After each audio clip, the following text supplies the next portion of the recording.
Welcome to the Adult Chair Podcast with Michelle Chalfant, a place to delve into who we are, how we got that way, and explore what it takes to be a healthy grown-up. With an extensive toolbox and guests with varied expertise, Michelle will lead us on a journey to learn what it's like to live authentically and to love ourselves just the way we are. And now, here's Michelle. Hello, everyone. It is Michelle Chalfant. I'm so happy to be with all of you today. I have a wonderful guest on. You are going to love her. Her name is Shann Vander Leek. I don't know if you remember. If you were on my social media, you might have seen when I was on her show, probably about a year or so ago. She has a show called The Anxiety Slayer. It's the Anxiety Slayer podcast. It's amazing. And Shann and her co-host, Ananga Sivyer, they are award-winning podcasters, authors, and anxiety coaches. For over 9 years, the Anxiety Slayer's mission is to help you feel more peace and tranquility in your life with anxiety release exercises and supportive tools created to, you guessed it, slay your anxiety. With over 5 million downloads and hundreds of free podcasts, Anxiety Slayer is one of the most listened to resources for stress and anxiety relief. So as you can imagine, because we do talk about anxiety on the Adult Chair, I was thrilled to have finally Shann on my show. So she has offered today so many phenomenal tools and tips, and she has an offer at the end. I think you guys are going to love this show. We talked about all things anxiety. So you're going to love it.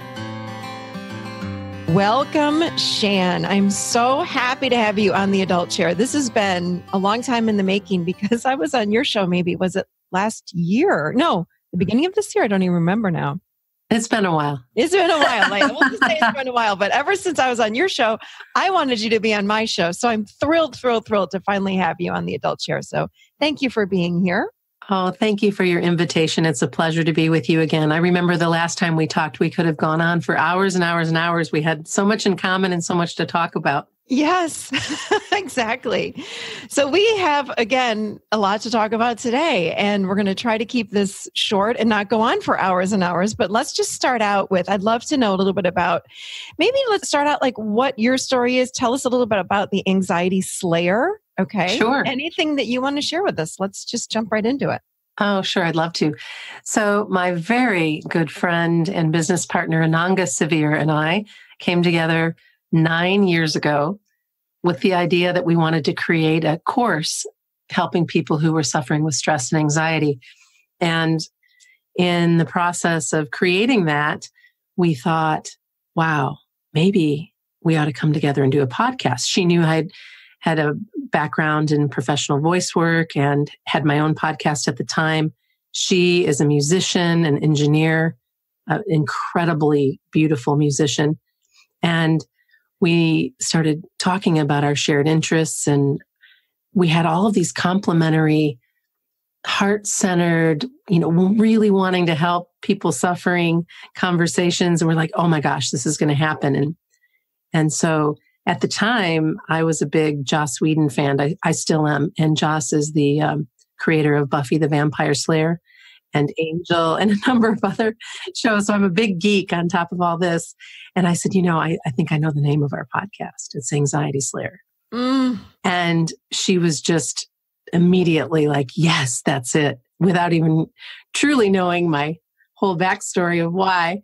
We've had a lot of fun with that, but the name stuck. And now we're moving into our 10th year with almost 500 podcasts and lots of downloads and a great loyal following of listeners who show up weekly. And most of what we do, Michelle, is based on listener questions from both our open groups and private groups so that we can really drill down and answer specifically what our listeners are looking for. And they keep coming back. And Ananga and I have this great partnership. She's over in England and I'm in Michigan. And we've pretty much been meeting weekly for that whole time, with exception of, holidays or sick days or vacation days or what have you. So we have this beautiful partnership and a fun podcast, a supportive podcast and so many more things that we're up to that maybe we'll talk about later. I love it. I can't believe that you've been podcasting for 10 years. We're going on our 10th year. So we've been, we were at the beginning of all of it. I was going to say, I didn't know podcasts were around for 10 years. That's impressive. And I do love the name Anxiety Slayer. That's beautiful. I love it. So let's just talk a little bit more about anxiety. Like, what, in your opinion, what is anxiety? How does it happen? I think that's a great question. And where we start is with an understanding that our minds are so very fragile. All of us, that's everyone in the world, has a very fragile mind. And for those who suffer with anxiety, theirs are a little bit more out of balance. And this is perfectly normal to have stress and anxiety happen on occasion when we have big things coming up, weddings and graduations and events and things. That stuff that people are like, yeah, I know how that feels. I have that little bit of anxiety in my stomach that things aren't going to go just right or things might fall apart. But then there's a group of people who feel like that almost every day, whether it's with generalized anxiety or health anxiety or just that undercurrent of feeling like, not everything's okay. And so there's this sense of really needing to learn how to ground, how to breathe, how to care for ourselves in a way that we can finally exhale and find some peace within all of it. You know, anxiety is something that you absolutely can move beyond. And for some people, it's harder to move beyond it than others. And so most of the time, Ananga and I are talking about how you can naturally care for yourself. While we have people who ask questions all the time about medications and different things like that. And that's fine for the people that need it and work with their doctors to do so. Our approach is a natural approach. And when we talk to folks, we want to get them in their bodies first and foremost. We want to teach them how to be grounded. We want to remind them how to breathe and to get back in their bodies because so often they're not in there. If you know what I mean. They're not in their bodies. I do know exactly what you mean. Yes. So I don't know if I answered your question or not, but you did. So let me ask you another question though about it. Would you say that are we born with anxiety or with the brains that are not functioning in balance or at their peak? How does it happen? Is it something we learn in childhood? Is it from parenting? What is your... So here's what we've learned over the course of our work together is that some of this does come through our family lines. So in my case, my mother suffered with anxiety on and off, which came later in her life. My father did as well. And I didn't know that my father did until after he passed. And some of his friends let me know about that. As a matter of fact, before he died, he reached out and wanted to have a conversation with me about Anxiety Slayer because he didn't realize it was something I was up to. And he had this aha moment, and we didn't ever get to speak about it. But I learned afterwards that there was some suffering going on there. And I can also get myself in bouts of, well, I don't want to say get myself, but find myself with bouts of generalized anxiety or social anxiety. But because I have all of these tools and resources, I tend to bounce back pretty quickly. And I know what I need to do when I'm feeling sort of frazzled. So we could be born with it. We could, through post-traumatic stress, become anxious. There's so many different, and when you look at what's going on in the world, we've got all of this negativity flying at us through the media. We've got all of this manipulative messaging coming at us through advertising. We have watched the news enough and you'll be in tears. Add that to the caffeination of the nation. That causes anxiety as well. So there's all kinds of things contributing to it. And one of the things that we like to do is start peeling away what we know contributes to it so that you can get to that core of understanding that, oh my goodness, I feel so much better when I don't take in the news every single day, or I feel so much better when I'm not having 3 cups of coffee in the morning and a Coke in the afternoon and then an afternoon coffee and all this caffeine. caffeine stays in your body for hours and hours. Yes. And creates that jittery feeling. It does. Of course. That undercurrent, that electricity. Yes. Yes. You know, I have a question for you because this is what I find with my clients, at least, is that we as humans, so many of us are not connected to what, again, we're feeling. We don't know that watching the news is creating that jittery feeling inside, that angst, Right. that yucky feeling inside. I listen to people and they go, oh, I watched the news last night, blah, blah, blah. And then the next day, maybe they have anxiety. But I started asking them like, well, do you think it might have anything to do with how much news you're watching and the politics and it stresses you out? And I didn't even think about it. And then when I say to them, I'm just going to invite you to maybe go on a news fast. Yes, right. Take a sabbatical. Right? Like a week from the television and the evening news. And then they'll come in the next week and say, oh my gosh, you wouldn't believe it. Like, I feel so much better. But I'm realizing like when I watch the news, like I had the weather on today. And I thought, okay, because there was snow in the forecast, I just want to watch the weather. That's it. But then there was some of the national news that came on and it was politics. And I found my whole body going into a contraction and I just turned it off. I was done. But it seems like so many of us don't do that. And sometimes, like while I'm cooking, I used to have a TV in my old house in my kitchen. I'd be cooking and something would come on and it's like sort of like in the background, but I realized it was landing on me, but I was so into cooking, I wasn't paying attention, but it's still affecting us. Right. Without question. And if it's not causing anxiety, it could be causing anger. Yes. Sadness. Something. Yes. Sadness. Exactly. It's really tough for me now to watch anything sad about children or animals or these wildfires or mudslides or volcanoes or, oh my gosh, it just goes on. And so what we're doing is we're inviting ourselves to feel low without even knowing it. We're inviting ourselves, we're taking on so much. And so I love your idea of taking a media break. I used to work in the media and it took me years to get back to really taking in the news at all. I really needed a break. I needed a break. But yeah, it's amazing what happens when I can't tell you the number of people who have reached out to us and said, oh my gosh, had I known how much caffeine was causing, how much havoc it was causing, I would have stopped so long ago. Or had I known that just cutting back to the 1 cup of coffee and that's it. Or replacing the caffeine with something else. And it just totally leveled them out, or realizing that they're breathing really shallow and teaching them how to breathe from their belly instead and how to ground, how to be present instead of go, go, go, go, go. No wonder you're stressed. No wonder you're anxious if you're just going all the time.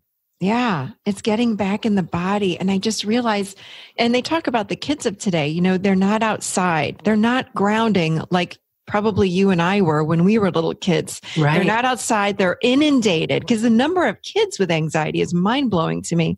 They're on their phones and adults are too. I mean, this is us too, but we're overstimulated and not giving our bodies the chance to ground and get centered again. And we go from one thing to the next, to the caffeine, to the event, to the whatever. And it's like, gosh, there's no presence. It sounds like with people anymore. It's just, we don't slow down. Right. And at the same time, when you're not getting the fresh air and when you're not moving your body, then you have more of a potential for disease, for obesity, for all of these things that come along with not getting out. And, one of the first recommendations that we make for people who are suffering with anxiety is they get out for a walk, that they get out in nature, that they go out and look at the trees and look at the water and pay attention to what's happening in nature and its perfection. Something so very simple, yet so many people don't take the time to do it. Even 5 minutes to get out in your neighborhood and walk makes a difference. Yes. It doesn't take long. Just get outside and get the fresh air. Right. So, some people would say to me things like, I'm just going to be this way forever. Mm-hmm. You've done 500 podcasts. So tell us, please. You have a lot of experience with this. Is that true? No. We can change anxiety, can we not? We can absolutely change it. I can tell you, my partner Ananga suffered with anxiety for a long, long time before we met as a young person, and it's behind her now. Does she have days where she can kind of see it knocking on the door? Absolutely. But nothing even close to what she once experienced. And when we met, I didn't even realize that I was one of those type A, I'm not stressed. Right. What do you mean? That's just the way I roll, Right. Love it. And then I was learned so much from her and from like, oh my gosh, this is why this happens, or this is why I sometimes struggle in social gatherings and things. Because if you met me, and maybe even if you're listening to me now, you would think she's an extrovert, this bubbly, high energy woman. And when actually I can play an extrovert on TV, but I'm pretty introverted. And so I have to get my energy back in my being alone versus getting energized from other people. So I love people, but I can only do so much socially before I have to retreat and re-energize. And this is a piece for a lot of people who maybe don't understand that's what they need. They might be more introverted than they know, but because we're raised and schooled to be extroverted, all of us are. We are. Be the best, be on top, and be out in front, and go, go, go, and strive and do and be and socialize and so on and so forth. Well, there's a whole group of us that's not our natural way. And so when we realize, oh, I can do this, I just need to make sure I have some spaciousness around it so that I can recharge. So true. And so that's the same thing with anxiety. When you realize, okay, if you're suffering with anxiety and you deduce that, oh my gosh, I really am having a lot of caffeine. I wonder what it might look like if I cut back on that. Is there a change? Oh my gosh, I really am going. What if I took a yoga class or a painting class? Or what if I made sure that I made some time to get outside and get some fresh air and the real simple stuff that you start with first. Yes. If you're struggling with health anxiety, then don't be Googling symptoms. Exactly. And mute the television when they come on and want to talk about the next scary thing that's happening in the world. Because all that's going to do is feed into you. And then your mind, if your mind is a little bit off balance, right? That fragile mind that we all have is going to take off and run with that. And it's not the truth. It's a story. It's not your higher self. It's your mind. It's your ego telling you and getting you afraid. And we live in fear. And when we live in fear, we're that much more anxious. Exactly. And it's funny that you were just, not funny, it's ironic that you were just saying that. I was just thinking about a couple of friends and even a couple of clients that shame their kids when they come home from school because they go upstairs and they want to be alone in their room. And they say, why don't you want to be with the family? Come down and talk to me. I haven't seen you all day. What's wrong with you? Why are you upstairs by yourself? I've gone to a friend of mine and she says to me, he's upstairs all the time. He comes home and he just sits in his room. He wants to watch movies and he does his homework. He doesn't want to participate with the family and until dinner. And I'm like, did you ever think you might be an introvert? Yeah. No, stop shaming him. Right. He knows what he needs. Yeah. And just like you were saying, I realize we don't know what we need as humans. So we have to try and maybe spend some time alone. Maybe it's the grounding. Maybe it's the walk. Maybe it's the fresh air. Give up the caffeine. Right. But we keep pushing through. As humans, I find we just push through. No, let me have a glass of wine and numb out. No, don't have the glass. Maybe you're having emotions that are bubbling up inside of you and you don't know. What if you journaled? Right. What if you got to know yourself better? Yes. What would that look like? And, you bring up a glass of wine. Alcohol is something else that can really wreak havoc on you if you're already prone to anxiety. Because once your body starts to detox the alcohol, it can create all kinds of sensations. For some people, they can drink alcohol and go right to sleep and it doesn't affect them at all. They wake up the next day and they're fine. And I'm not talking about people who are abusing alcohol or, drinking so much that they're drunk. But if you are a heavy drinker, you are going to be prone to more anxiety as your body detoxes the alcohol. And that's why so many people feel low, not necessarily hungover, but more insecure, more low, more out of sorts because they're dehydrated, because their body's trying to get rid of this, air quotes, poison. Yeah. And it's not pretty. And when you don't understand that that's what's going on, it's even that much scarier. Mm. So that's just, something else to consider and to be mindful of. If you're going to be drinking alcohol, make sure you're also having a glass of water in between your drinks, and make sure that you're hydrating again before you go to bed, and try to be done earlier in the evening than super, super late, so that you don't cause a interruption in your sleep, because sleep is another part of this. If we're not getting to sleep, that causes stress. And then when we're trying to push through, I'm so tired, I'm going to have a Red Bull or what, it's just like, right. No, don't do it. It's a vicious cycle. So true. So what is a panic attack? Tell us what a panic attack is. Well, I think for each individual person, it might look a little bit different, but I'll walk you through something that my daughter, unfortunately, experiences. What will happen for her is she will be in a classroom, let's say, and all of a sudden she'll get fixated on something like sounds. And when she was in high school, it would be pencils tapping, fidgety kids, people talking, the clock ticking, and she's supposed to be getting work done. And all of a sudden, she's not feeling grounded anymore. She's fixating. All of a sudden, the lights are feeling a certain way. She's starting to be a little bit short of breath. She's feeling like she has to get out. And luckily for people who are experiencing, I'll say luckily in her case, and in a lot of cases now, because people are starting to have a better understanding, she could go up to her teacher and say, I'm suffering. I feel like I might be having a panic attack. I need to leave. I need to go to the office, or I need to get some fresh air, or what have you. And she would change her environment and be able to recover much quicker than if she had to just sit there and deal with it.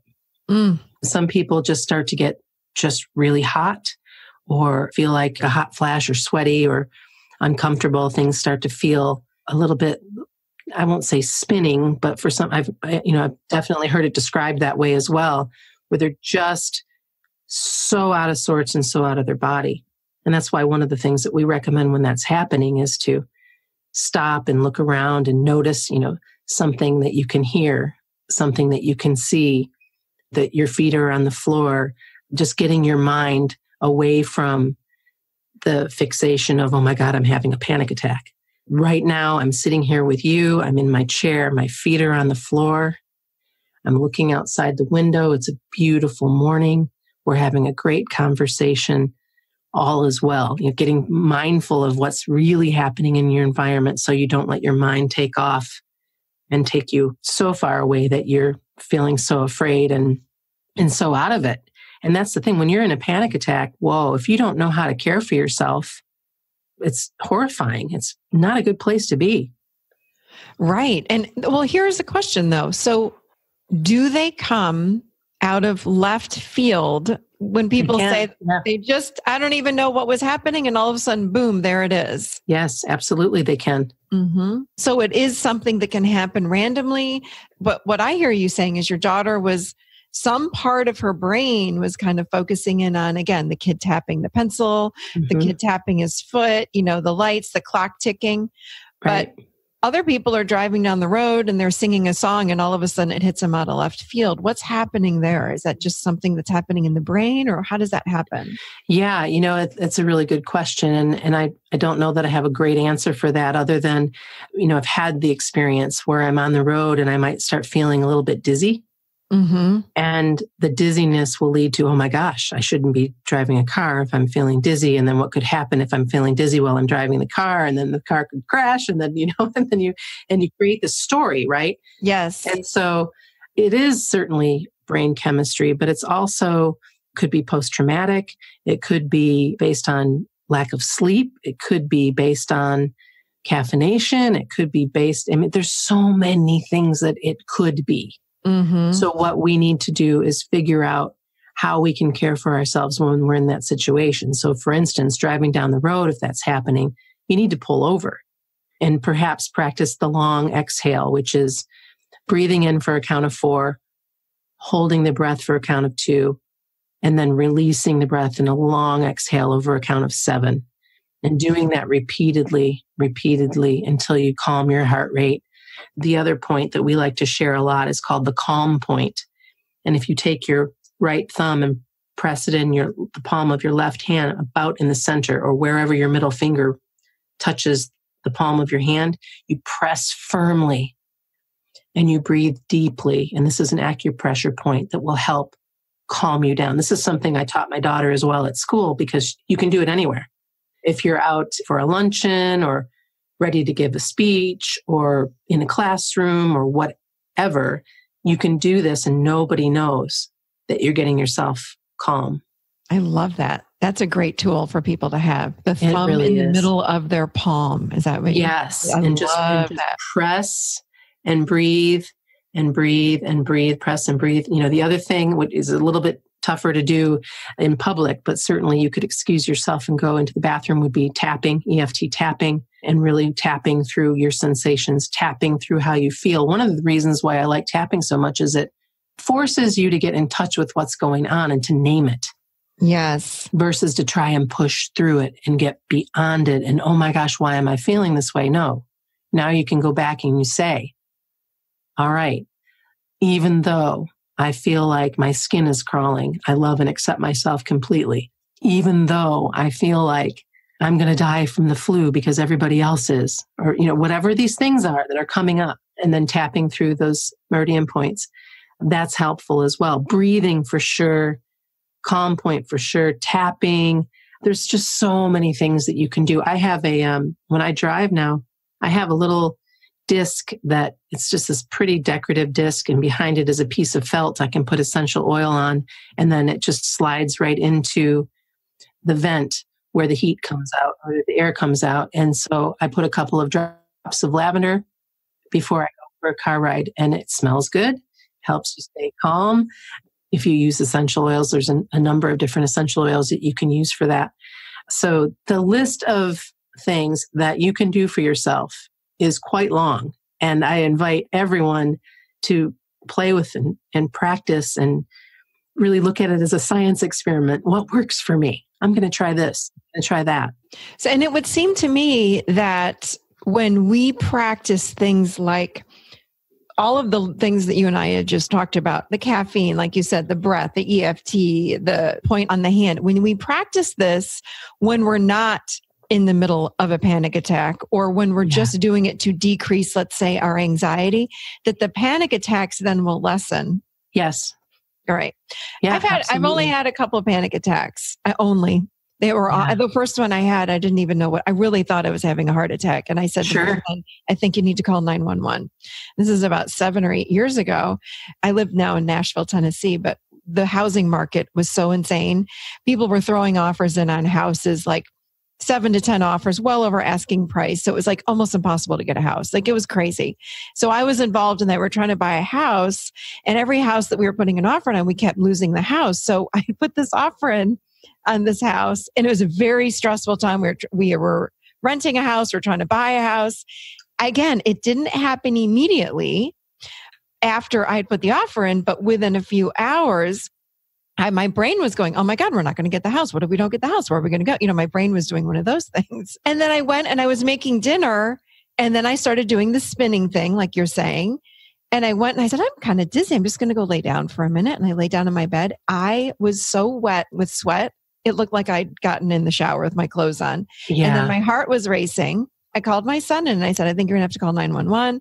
I called my brother-in-law, who's a doctor, and he's like, I think this is anxiety. I'm like, what? Like, again, I was making dinner. I was stressed about the house, but then I said, let me just make dinner. And then what? And then we talked, my brother, and then obviously it passed. And my brother-in-law talked to him and he goes, I think that was a panic attack. And I said, right. What? I don't get panic attacks. And since then, I've had, I could feel them coming on with the racing of the heartbeat, like maybe 2 other times in the last few years. And I know I immediately get present. I track my breath and they're gone. Mm-hmm. But what I realize is the more present that this is my own experience. So I'm guessing it's everybody's experience, or, getting present, lowering the caffeine. All of these things are helpful for everybody. Oh, yeah. Okay, great. Think a bit about having an electrical outlet with too many things plugged in. Yes. Okay. That's how we are. True. Yeah. And so you want to just start unplugging things. Yes. Until you just have, you just maybe have 2 plugs in.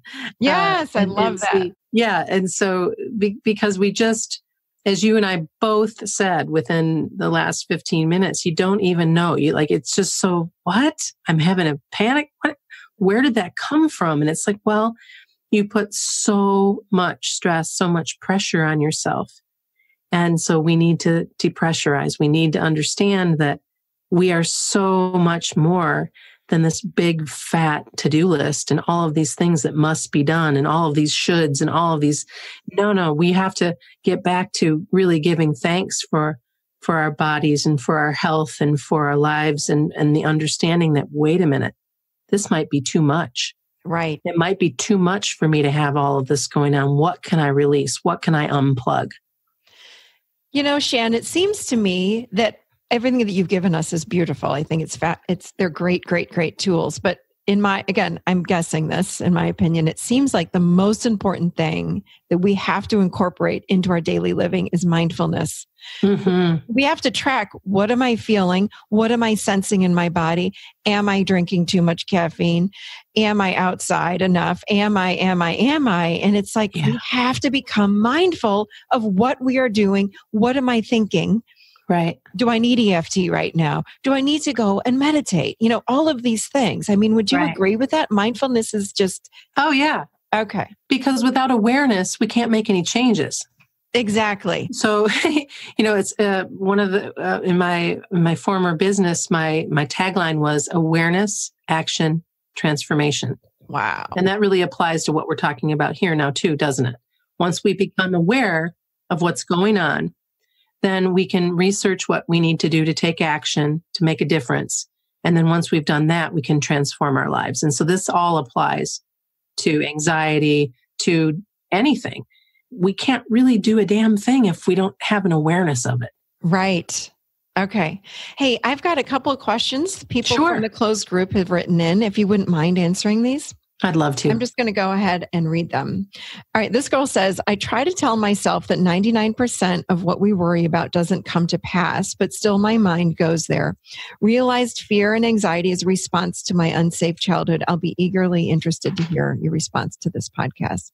So what do we do when we just have chronic worry? Oh, well, first of all, thank you for the question. And the point that, went right to my heart was an unsafe childhood. Yeah. And so loving up your inner child first and foremost is really, really important. And learning, Michelle can teach you how to do that.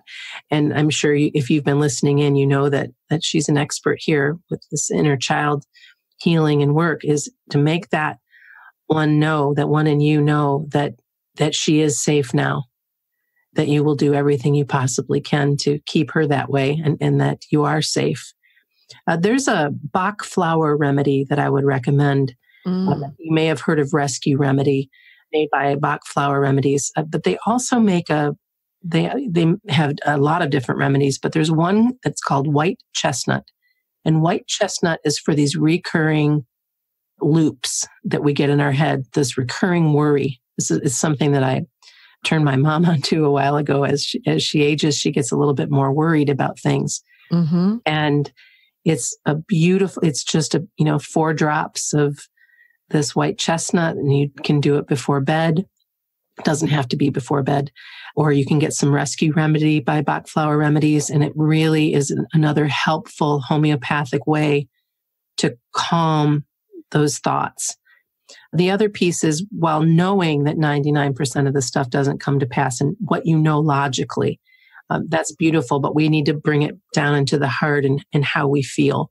And so if you can work out what it is you need to do to feel safe, what it is you need to do to understand that this is happening. Oh, this is happening. Here it goes again. What do I know I can do? I know I can take the Bach Flower Remedies. I know I can journal about this. I know that I can get up and change my environment, get outside, or get to a window if you can't get outside, change things up. distract yourself. Both Ananga and I love to color in mandalas and, focus on that, listen to some uplifting music. Certainly essential oils are helpful. There's just all this, you have this big toolkit. All of these things can help, but getting that place of visualization of what it would look like for that young one in you to feel safe, I think is where you start. Yes, I love that.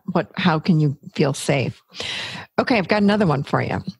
How to handle anxiety when it's a full body sensation, nothing that has caused it, no thinking, no worrying, just something that sets off in my body without notice. It's debilitating. Oh, I know how that feels. It is debilitating. Yeah. So the very first thing that comes to mind there is get yourself in a hot shower or in a hot bath. Mm-hmm. Okay. And whether you do so with, some Epsom salts or a body scrub, or Ananga and I often recommend doing an oil massage before taking a nice hot shower or a hot bath, where you just really get in your body in a way, in a sweet way. And if you can't do that, get yourself to a massage, get a hot stone massage, get some shiatsu, do something sweet for your body, and get used to it. I will tell you that adding a hot bath before bed for people who suffer with that full body anxiety is a huge relief.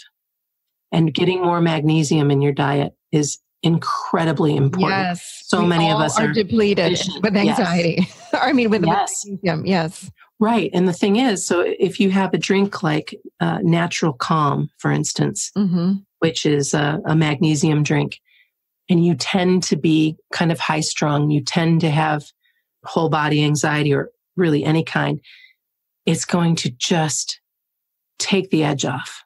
Yeah. And it's incredible. Magnesium is a part of my daily routine. And usually before bed, I will have some magnesium just because I know that I need it and that we all need it. So I think magnesium helps, magnesium bath helps, a hot shower helps, massage helps, anything that you can do to move the energy through your body. That's wonderful. Thank you. And I love that Natural Calm magnesium. Yeah. I drink it every night before I go to bed. Yeah, it's great stuff. It really is. It is. It's so good. Okay. One more question, if that's okay. Yeah, of course. Okay. Sometimes I find it difficult to discern if the anxiety I'm feeling is the kind that is trying to tell me to look closer, notice, pay attention, because there is something on the horizon, or if it is telling me to notice that you are safe, that your needs are being met, and that all is well. Or could these be one and the same?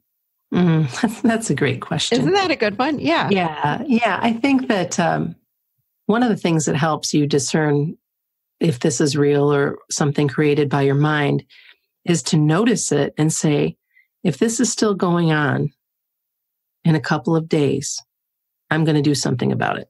Meaning I'm going to take the next step. I'm going to talk to a therapist, or I'm going to get to the doctor, or I'm going to do whatever. Sometimes just having that mental note of, okay, there it is. And yeah, I'm noticing this, but now I'm going to put this aside and see how I do, especially with health anxiety. Because people who suffer with health anxiety will often have different symptoms kind of ping pong around their body, or like a pinball moves around their body in different places. And so follow your intuition, follow your gut.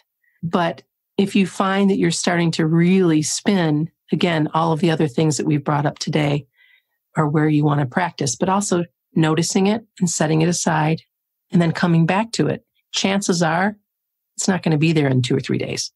Right. Put it on the shelf. Notice it, put it on the shelf. Don't blow it off. You're coming back around to it, but you're not going to let it grab you by the tail and suck the joy out of your day. Yep. That's beautiful. Wow. This was so great, Shann. Thank you. Thank you for answering all of their questions from the closed group here. Oh, my pleasure. Yeah. We have to do a part 2. Because I have more questions, but I think that it would be better to save them for our part 2 podcast. That sounds great. I would love to come back again and have another conversation with you for sure. Yeah. So is there anything else you want to add before we end? I think that what I'd like to add is that please be gentle with yourself. If you're feeling stressed, if you're feeling anxious, just try some of these things that we brought up today. Try breathing deeply and slowly. Get yourself some lavender and sniff it and notice how calming that lavender is. Get some more fresh air. Do these sweet things. Journal about it. Talk to a trusted friend. There's so many things that you can do to support yourself. You're not alone in this. There is nothing wrong with you. Be gentle with yourself. Get back in your body and be gentle with yourself. Mm. Beautiful. Thank you. That was a beautiful ending. Well, thank you so much for being on with us today on the Adult Chair podcast. And we will do something else maybe in the spring together. Thank you again, Shann. And to all of you that are interested, we have, if you're a listener of the Adult Chair, Audible is offering a free audiobook download of your choice with a free 30-day trial to give you the opportunity to check out the service. All you have to do is go to www.audibletrial.com/theadultchair. And Shann, you have recommended From Anxiety to Love by Corinne Zupko. Can you tell us just a little bit about that book? Oh, it's just fantastic. It follows A Course in Miracles, only for anxiety. And Corinne is she's just so kind, and she'd been through so much as a young woman and has overcome so many situations. I mean, she was in a position of near crippling discomfort and has gone beyond this. She's insightful. It's really a book for anybody who wants a way out of the pain and suffering of anxiety. So I highly recommend it. We had the pleasure of interviewing Corinne when her book came out, and she's just a fantastic human and a really great book. Wow. Okay, great. Well, thank you. So if you'd like to check out this book for free, you just go to www.audibletrial.com/theadultchair. Okay, Shann, thank you so much again for being on the show. And if you would not mind, please share with us right now, how can people find you? Where would absolutely. Let us know what you're offering. Sure. The easiest way to find us is to visit anxietyslayer.com. And that's a portal to our blog and podcast and free gifts and all kinds of great information to support you. And we have a brand new course called the Anxiety Slayer Starter Course that you can get that includes conversations, meditations, tapping sessions. It's really a great free course. And you can get that again at anxietyslayer.com or at anxietyslayer.teachable.com. Both places will get you to the free course. And we'd love for you to check it out. Awesome. Thank you again, Shann. We so appreciate you being on today. Oh, it's my pleasure. Thanks for the invitation. Well, this was awesome. I cannot thank Shann enough for being here. This was such a wonderful, wonderful show. And we can never have enough information on anxiety. There's so much of this in our world today. So I'm so appreciative for all of Shann's work with the Anxiety Slayer. Thank you, Shann. And thank you, everybody. Thanks for being with us today. And I will see you seated firmly right here next week in the Adult Chair. Have a great week, everybody.